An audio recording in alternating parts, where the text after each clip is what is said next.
The second night. In the second dream, the narrator finds himself a samurai in a Zen temple. Perhaps drawing on his own experiences at Ingakuji Temple in the 1890s, Seiki distorts the imagery and rhetoric of Zen to portray a fundamental misapprehension of the nature of Zen practice. This is what I dreamed. Leaving the Oshaswan room, I followed the corridor back to my own and found the N2 burning dully. When I half-knelt on a cushion to adjust the wick, the charred tip broke off and tumbled like a flower to the red lacquered stand below. At the same time, the room brightened. The picture on the Fusuma 3 was a Busan. 4 black willows were drawn densely here and sparsely there below, a shivering fisherman traversing an embankment, woven casa 5 askew. The alcove was hung with a scroll depicting manja crossing the sea. 6 The fragrance of incense lingered in the room's dimmer reaches. The temple was so large and still that it felt deserted. When I glanced up at the black ceiling, for a moment the pool of shadow cast there by the round and looked like a living thing. Still on one knee, I turned up a corner of the cushion with my left hand and reached underneath with my right. There it was, just as it should be. Thus reassured, I let the corner fall back into place and sat down on the cushion heavily. You are a samurai, the Osh had said. As a samurai, Satori 7 should not be beyond you. Watching you sit there, day after day, with no Satori to show for it, well, perhaps you are no samurai after all. Human garbage would be more like it. Aho, now you are angry, he had continued with a laugh. If what I say upsets you, then find Satori and bring me proof. With that, he had turned his face away. The insolence. I would show him. I would reach Satori before the clock in the alcove one room overstruck the next hour. Having done so, I would return for a second interview with him that very night. And at that interview I would exchange my Satori for his head. I could not take his life without achieving Satori first. There was no option but to succeed. I was a samurai. If Satori proved beyond me, I would turn my blade on myself. No samurai can live in humiliation. I would die quickly and cleanly. At this thought, I found my hand slipping under the cushion again. When it came out, it was holding a tantate in a red lacquered scabbard. I grasped the sword by the hilt. The cold blade gleamed once in the dark room as I cast the scabbard aside. Something terrible seemed to stream from my hand, gathering to a single point of murderous intent at the tip of the blade. Seeing the wicked blade mercilessly reduced to a pinprick, driven to a sharpening point at the end of its full 9.5 inches, I felt a sudden urge to drive it deep. All the blood in my body flowed towards my right wrist, and the hilt felt sticky in my grip. My lips trembled. Returned the tat to its scabbard and placing it close to me on my right, I crossed my legs into the full lotus position. JSH said, "Moo." 9 But what was moo supposed to mean? Pious jackass. I gritted my teeth. My back teeth ground together so fiercely that my breath came hot and ragged through my nose. There was a painful tightness at my temples. I forced my eyes open twice as wide as usual. I saw the scroll. I saw the and. I saw the tatami. 10 I saw the Osha's great bald kettle overhead as clearly if it were right in front of me. I even heard the mocking laugh from his crocodilian mouth. Insolent, bald-headed fool. There was no way around it. That kettle had to come off his shoulders. I would attain this Satori of his. Moo, moo. I strained at the word from the root of my tongue. But for all my news, I still smelled incense. How dare mere incense interfere? I suddenly clenched my fists and battered my head until it hurt. I ground my teeth back and forth. Sweat ran down my sides. My back was stiff as a wooden pole. My knee joints flared with pain. Let them break, then, I thought, but it still hurt. It was excruciating. Moo was yet to make its appearance. Every time it seemed on the verge of appearing, the pain returned. It was enraging. It was mortifying. I was humiliated beyond belief. Tears rolled down my cheeks. I longed for some great boulder I could hurl myself against, dashing body and bone alike to pieces. And yet I endured, seated and still. An unbearable despair swelled in my breast. It seized me bodily from below and rushed through me, desperately seeking escape through my pores, but every surface was blocked. It was trapped with no exit in the cruelest of circumstances. My mind began to walk. The and the busan, the tatami mats and the overlapping shelves all were there and not there yet there. But still there was no sign of moo. It seemed that I had just been sitting around to no particular purpose and then, without warning, the clock in the next room began to chime. I started. My right hand went straight to the tant. The clock chimed a second time. 1. Osh, the head priest of a Zen temple. 2. And, a wooden framed paper lamp. 3. Fusuma, sliding rectangular room dividers. 4. Busan, Yosa Busan, 1716 to 1783, one of Japan's greatest haiku poets and artists. 5. Casa, a conical woven hat worn to keep off the sun and rain. 6. Manja crossing the sea, a depiction of Manja, Bodhisattva of wisdom in East Asian Buddhism, crossing the ocean with his attendants to arrive in Japan. 7. Satori, a technical term in Zen Buddhism often translated enlightenment or realization. 8. Tant, a short, dagger-like sword, usually less than a foot in length. 9. JSH said, Mu, a reference to JSH's dog, the first Khan in the 13th century collection known in Japanese as Mumunkan, often translated as the Gateless Gate in English.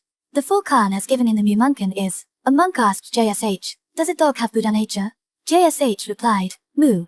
JSH was a Chinese Zen master, and Mu is the Japanese pronunciation of a Chinese word whose meaning here has been interpreted as everything from an inexpressible nothingness to a simple no Mu Min Ikai, compiler of the Mumunkan, called JSH's Mu the gate through which all those seeking enlightenment must pass. 10. Tatami, woven, stuffed mats used for flooring. The fourth night. The central figure of the fourth dream, as Sasabuchi Tomoichi points out, appears to be a cross between a Taoist immortal and a Meiji Street peddler. In the middle of a large room with a floor of pounded earth stood something like a bench surrounded by little folding stools. The bench was a glossy black in color. An old man sat drinking by himself in the corner at a square Zen tray one with a small dish of nishim stew too on it. The old man was already quite ruddy with drink. Beyond that, his face positively shone with vitality, without even a wrinkle. The only thing that revealed his age was his long white beard. Still a child myself, I wondered just how old he might be. Then the proprietress came in, wiping her hands on her apron and carrying a small wooden bucket which she must have just filled with water at the bamboo kake 3 out back.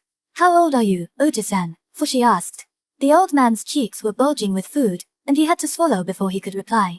I can't remember, he said at last.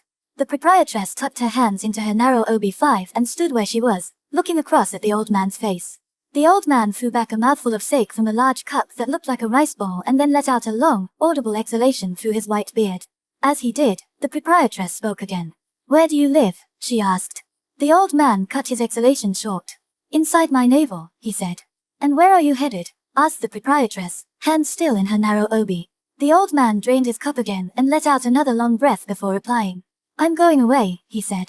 Straight ahead? Asked the proprietress.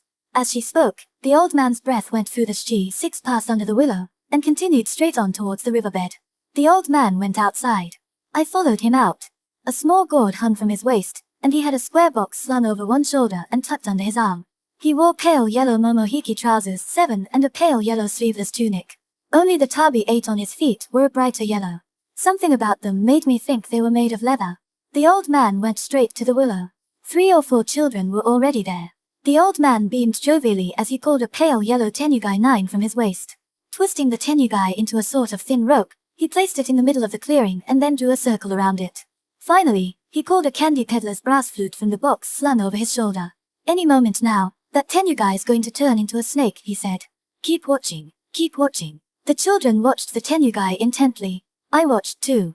Keep watching, he repeated. Ready? Then, playing his flute as he went, he began to circle the tenugai along the ring he had drawn around it. I kept my eyes fixed on the tenugai. It did not move a bit. Around and around the old man went, tootling away on his flute. He walked carefully, tiptoeing in his straw waraji 10 sandals as if trying not to disturb the tenugai.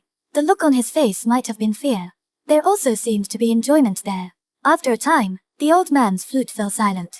Opening the box slung over his shoulder again, he gingerly picked up the tenugai by its head and tossed it in. Now it'll turn into a snake inside the box, he said. I'll show you any moment now, any moment now. He began to walk straight ahead. Passing under the willow, he went straight on down a narrow path. Hoping to see the snake, I followed him down the road as far as he went.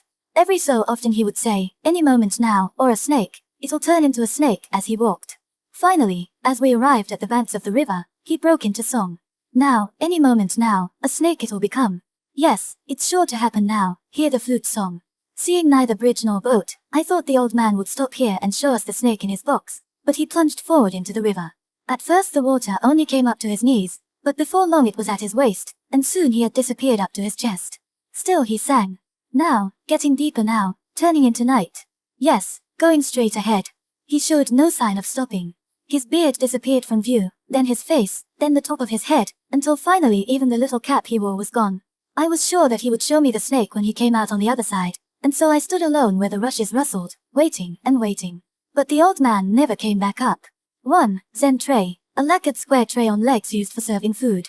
2. Nishim stew, a dish of stewed vegetables, usually including sweet potato, carrot, and other root vegetables along with shiitake mushrooms, konyaku, yam cake, and kombu kelp. 3. Kake, a bamboo water spout placed at the edge of a pond to create a fountain. 4. Ojisan, literally, grandfather, but usable in certain circumstances to address unrelated men of an advanced age. 5. Obi, a sash of thick material worn as part of a traditional Japanese outfit.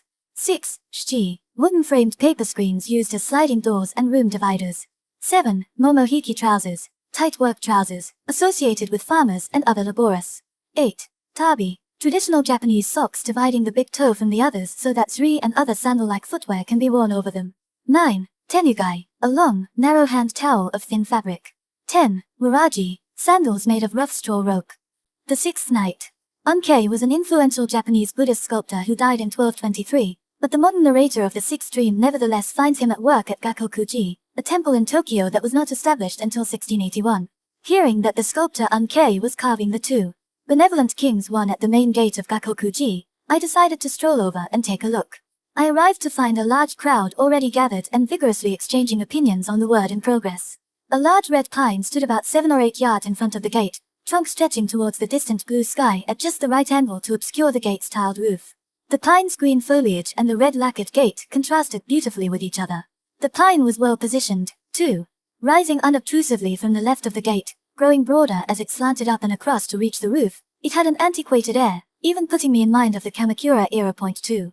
But the people watching were all of the Meiji era, free just as I was. In fact, the larger part of the crowd was rickshaw drivers. No doubt they had grown bored of simply standing around waiting for passengers. Talk about big. Must be a lot more work than carving a person. As I considered this, another man spoke. There, it's the benevolent kings. They're still carving the benevolent kings? You don't say. I thought that all the benevolent kings were old as the hills. They do look strong, eh? A different man said to me. You know what they say, right? There's never been anyone stronger than the two benevolent kings. They say they were even stronger than Yamato Dake no Mikoto, for this man had his kimono tucked up around his waist, and wore no hat. He looked decidedly uneducated. Unkei kept his hammer and chisel in motion, utterly ignoring the commentary from his audience. He did not even glance behind him. Perched high above, he stayed hard at work carving out the faces of the benevolent kings. Balanced on Unkei's head was something like a small eboshi 5. I couldn't tell what his clothes were made of, perhaps rough, unlined su-6, but his loose sleeves were tied back to keep them out of the way. The effect was quite archaic. It made for a jarring contrast with his chattering audience. Why, I wondered, was Unkei still alive in the present day? It was a mystery to me, but I did not stop watching. Unkei, for his part, remained focused solely on his carving, apparently not finding the situation mysterious or odd in the slightest. A young man who had been gazing up at all this turned to me. That's Unkei for you, he said, enrapt. We're not even here for him. It's as if he's saying, the only heroes under heaven are the benevolent kings and I. Just remarkable. Intrigued by what the man had said, I glanced towards him. Just look at how he uses that hammer and chisel, he continued, without even pausing. He's transcended this world entirely, he's entered the realm of supreme freedom. Unkei was now carving out a bushy pair of eyebrows, about an inch high. No sooner would he bring the blade of his chisel back up than his hammer would come down at an angle to strike it again. A stubby chip fell as each blow ran out, and as I watched an enraged nose emerged from the hard wood, nostrils flared. Unkei showed no hesitation as he wielded the blade. He did not appear to be troubled by even the smallest of doubts. Amazing that he can just throw the chisel around like that and still get the eyebrows and noses to come out the way he wants, I said, almost to myself, as if too impressed to keep my thoughts inside. Oh, it isn't the chisel that makes those eyebrows and noses, the young man said. Those exact eyebrows and noses are buried in the wood, and he just uses the hammer and chisel to dig them out. It's just like digging a rock out of the ground, there's no way to get it wrong. This was a new way to think about sculpture for me. If what the man said was true, I realized, then anyone should be able to do it. Suddenly wanting to try carving some benevolent kings of my own, I left the crowd to it and returned home. I called a chisel and a steel hammer from my toolbox and went out into my backyard. An oak tree had fallen in a storm earlier, and I had had it chopped up into firewood, giving me a pile of pieces of wood of just the right size. I chose the largest piece and began to carve vigorously, but unfortunately I did not find the benevolent kings inside. Nor, sadly, did I find them in the next piece I chose. Nor the third. One by one, I carved up every piece of firewood in the pile, but the benevolent kings were nowhere to be found. Finally I realized that the benevolent kings simply were not buried in Meiji trees. With this I more or less understood why Unkei was still alive. 1. Two benevolent kings, a fearsome pair who guard the Buddha in the Mahayana Buddhist pantheon. Many temple gates in Japan are flanked by carvings of the two benevolent kings, known as ni in Japanese. The pair carved by Unkei at TDIG in Nora are particularly well known. 2. Kamakura era, 1185 to 1333 CE, the period when Unkei produced his best-known work. He was born around 1150, in the preceding Heian era. 3. Meiji era, 1868 to 1912 CE. 4. Siki, the present. 4. Yamato Dake no Makoto, another name for Yamato Takeru, a legendary prince of ancient Japan. 5. Iboshi, a type of hat common when Unkei was alive but archaic by Meiji times.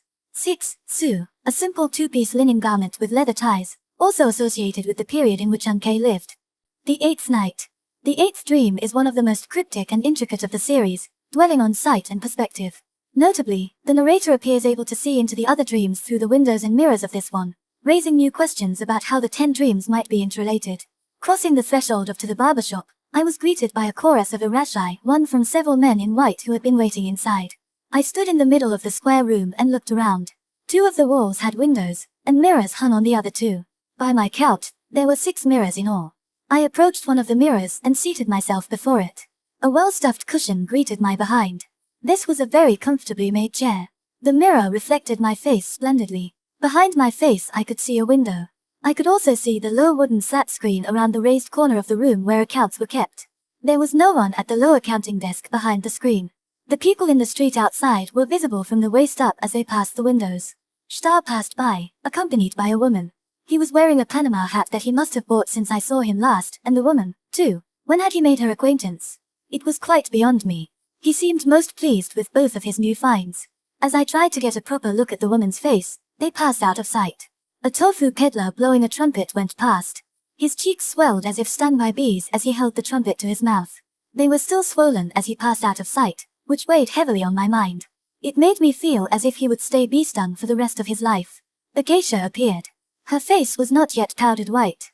Her shimoda hairstyle too sagged at the base, and looked sloppily done overall. Her face still looked half asleep. Her color was so poor that I almost felt sorry for her. She bowed and greeted someone, but whoever it was did not appear in the mirror. Just then a large man in white approached me from behind, scissors and comb in hand, and began examining my hair. Twisting my thin whiskers, I asked him what he thought, could he do anything with it? Without saying a word, the man in white tapped me lightly on the head with the amber comb he held in his hand. Yes, my hair, too. What do you think? Can you do anything with it? I asked the man in white. He did not reply, but began snipping away with his scissors. I watched closely in the mirror, keeping my eyes wide open so as not to miss anything, but with each snip of the scissors a lock of black hair flew towards me, and eventually I lost my nerve and closed my eyes again. Upon which the man in white spoke. Did sir see the goldfish peddler outside? I did not, I replied. The man in white snipped on, saying nothing more. Just then, someone suddenly cried, "Look out!" My eyes flew open and I saw the wheel of a bicycle framed by the man in white's arm. I saw a rickshaw's pole. But then the man in white placed both hands on my head and turned it firmly to the side. I could no longer see the bicycle or the rickshaw at all. The scissors snipped away. Eventually, the man in white stepped around to my side and began trimming around my ears. Now that locks of hair had stopped flying around, I could open my eyes without fear. "Our Mochi 3 here, Mochi, Mochi," someone called from quite near. They were keeping time by pounding the mochi in a small mortar and pestle as they chanted. I had not seen an Our Mochi peddler since I was a child, and I wished I could see this one. But they never appeared in the mirror. The sound of mochi being pounded was the closest I got. I peered into the corner of the mirror, straining my vision to the limit. Suddenly, I realized that there was now a woman kneeling behind the slat screen. She was dark of complexion, with thick eyebrows and a heavy build, had her hair up in an ikeishi hairstyle, and wore a plain swawas over a black Cuban .5. She was counting a stack of bills.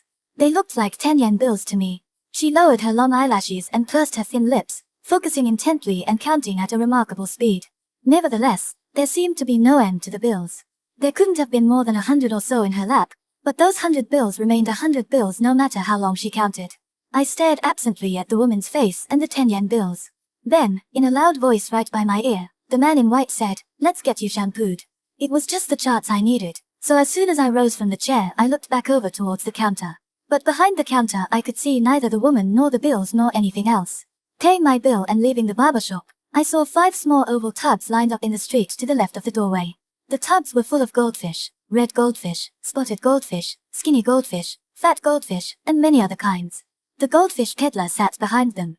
Chin in hand, he sat gazing at the goldfish lined up before him, completely motionless. The bustle and movement all around did not seem to bother him at all. I stood there for a while watching him, but I did not see him move once the entire time. 1. Irashai, the traditional greeting for a customer entering a place of business. 2. Shimoda hairstyle, a traditional Japanese hairstyle, with the hair arranged up in a type of bun usually worn by young women. 3. Awamochi, pounded cakes, mochi, made of foxtail millet, awa. 4. Ikeishi hairstyle, another traditional Japanese hairstyle, associated with women in service positions and a slightly older age range than the Shimoda. 5. Plain swawas over a black juban, a simple, unlined kimono worn over a black inner garment, a far from glamorous look. The Ninth Night. As with the second dream, many scholars see echoes of Siki's own childhood in this story. That the violent internal struggles of Japan's Meiji Restoration began 1 year after Siki himself was born is suggestive. There were rumblings of unrest abroad. War seemed ready to break out at any time. Unsaddled horses fleeing burnt-out stables seemed to gallop around the house day and night, chased by unruly guardsmen. Within the house, however, all was quiet and still. In the house were a young mother and her child, almost in his 3rd year. The child's father had left for parts unknown. He had set out on a night with no moon. He had pulled his straw waraji one onto his feet, donned a black hood, and gone out the side door. The mother had been holding a bonbori lantern too, from which the light fell long and thin into the dark night, illuminating the old cypress by the hedge. The child's father never came back. Every day, the mother would ask her child, "Where's daddy?" The child did not say anything. Eventually he began to reply, "Away." When the mother asked, "When will he be home?" the child would smile and say "away" again. This would make the mother smile too. Then she would repeat to the child, over and over, "He will be home soon." The child, though, only learned to say soon. Sometimes he would reply soon when she asked him "Where's daddy?" too. Once night had fallen and it had grown quiet outside, the mother would ready her obi-3 around her waist, slipping into it a short sword in a sharkskin scabbard, tie the child to her back with another, narrower obi, and then duck out through the side gate.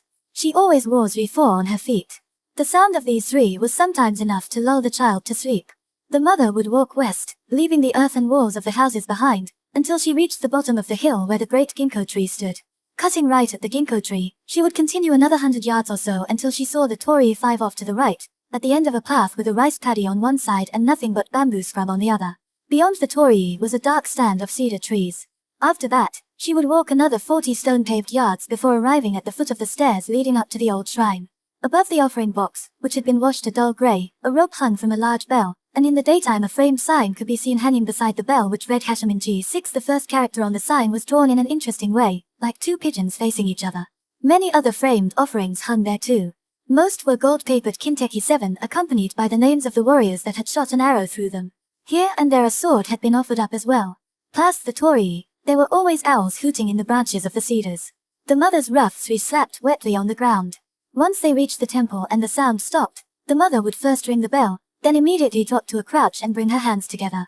The owls usually fell silent at this point. The mother would then pray fiercely for the safety of her husband. Her husband, she reasoned, was a samurai, while Hashiman was god of the bow. Surely prayers as fervent as hers would not go entirely unheard. The child would often wake at the sound of the bell and, scared by the surrounding darkness, burst into tears on the mother's back. At such times, the mother would not stop mumbling her prayers, but she would jolt the child gently on her back soothingly. Sometimes this was enough to stop the child crying. Sometimes it just made things worse. Either way, the mother did not rise from her crouch lightly. Once she had made all the prayers for her husband's safety that she could, the mother would loosen the narrow obi around her back and bring the child around to her front, holding him in her arms as she climbed the stairs to the shrine proper. "Be good, now," she would say, rubbing her cheek close against his. "I won't be long." Then she would slip the narrow obi off entirely, tie one end around the child, and loop the other through the railing on the shrine's porch. This done, she would descend the staircase again to begin the task of treading back and forth across the 40 yards of paved stone 100 times to seal her petition. Left tied to the temple, the child would crawl about its broad porch in the darkness as far as the obi would allow. Nights like this were a great relief to the mother. When the tied-up child cried and wept, on the other hand, she would be driven to distraction. The pace of her 100 repetitions across the courtyard would pick up dramatically. She would become terribly out of breath. Sometimes she had no option but to interrupt her pacing to climb the stairs to the shrine proper, soothe the child any way she could, and then begin her 100 repetitions again. The mother spent countless fretful nights this way, unable to sleep for worry over the child's father, but he was long since dead, slain by a masterless samurai. This sad tale I heard from my mother in a dream. 1. Waraji, sandals made of rough straw rope. 2. Bonbori lantern, a paper lantern with a square wooden frame. 3. Obi, A sash of thick material worn as part of a traditional Japanese outfit. 4. Zuri. Flat traditional sandals, more refined than waraji. 5. Torii. The distinctive gateway found outside shrines. 6. Hashiman-ji. A shrine dedicated to Hashiman, tutelary god of warriors. 7. Kinteki. A small archery target with gold paper stretched over it used in traditional Japanese archery. The 10th Night. The series finishes with the uneasy comedy of the 10th story, which, read carefully, contains no indication that it is a dream at all. Shtar had come home in the evening, 7 days after the woman took him away, and immediately gone to bed with a fever, or so I heard from Ken, who had visited to give me the news. Shtar was the best-looking man in the neighborhood, and impeccably honest and upright to boot. He had just one vice. When evening fell, he would put on his Panama hat, seat himself outside the food shop, and gaze at the faces of the women passing by. He always found much to admire in them. Outside of this hobby, he had no particular quirks worth mentioning. When women were scarce, he would give up on the foot traffic and look at the fruit instead. All kinds of fruit were there: peaches, apples, loquats, bananas, all neatly arranged in 2 rows of baskets, ready for use as visiting gifts. Beautiful, Shtar would murmur, gazing at the baskets. If I were to go into business, it would have to be a fruit shop. Not, of course, that he ever did anything but loaf around in his Panama hat. Such a pretty color, he might say, admiring, for example, some Natsumikan point one, but he had never actually put down the money to buy any of the fruit, and of course none of the fruit could be eaten for free. Praising their color was as far as he went. One evening, a woman had suddenly appeared outside the store. She had appeared to be of some standing in society, and had been splendidly dressed. Shtar had been utterly entranced by the colors of her kimono. He had also found much to admire in her face. Doffing his Panama hat, he had greeted her cordially. She had responded by pointing at the largest basket of fruit and saying, "That one, please." Shtar had handed it to her at once. The woman had held it in one hand for a moment before saying, "My, how heavy it is." Unburdened by other obligations and solicitous by nature, Shtar had volunteered to help the woman carry her fruit home, and left the store with her. He had never come back. Shtar had always been irresponsible, but this was too much even for him. After 7 days his family and friends had begun to fear the worst, and just as they were raising the alarm he had casually strolled home again. Everyone crowded around to ask where he had gone, and he told them a story of riding a train into the mountains. It must have been a remarkably long train ride. As Shtar told the story, when the train stopped he had disembarked to find himself in a meadow, so large that he had seen nothing but green grass in every direction. He had walked across the grass with the woman until suddenly they were at the edge of a cliff. Now, the woman had said to him, "Jump." Peering over the edge, Shtar had seen the face of the cliff, but could not see the ground below. Doffing his Panama hat again, he had made several polite demurrals. "If you don't jump," the woman had said, "you will be licked by a pig. Are you quite sure?" There were 2 things Shtar despised: pigs, and the Kyokusinga Kumoemen. .2 He did not, however, despise either of them more than he valued his life, and so he had again refused to jump. At that moment, a pig had appeared, snuffling as it came. Seeing no other option, Shtar had struck the pig across the snout with his betelwood walking stick. The pig rolled over the edge of the cliff with an oink. Shtar had barely breathed a sigh of relief before another pig had begun nuzzling him with its large snout. Once more he had no option but to raise his walking stick. Once more the pig had oinked and tumbled upside down into the pit. And then yet another pig appeared. This was when Shtar had happened to glance up and realize that a whole herd of pigs, a line of countless thousands stretching out to the edge of the grassy meadow, were noisily making their way directly to where he stood at the edge of the cliff.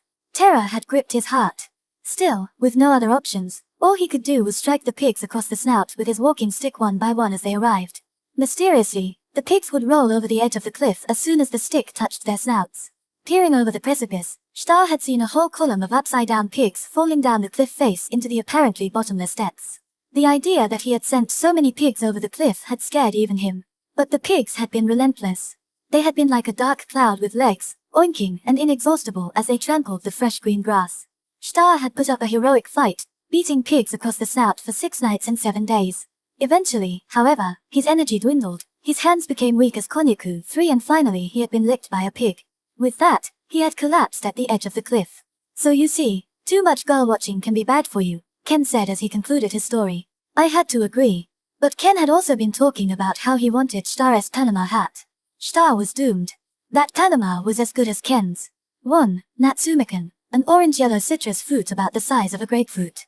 2. The Kyoku singer Kumoemen. Kyoku was a popular music genre during the Meiji period. Kumoemen was one of the best-known and most popular exponents of the form. 3. Konyaku, a rubbery yam cake made from the root of the konjac plant.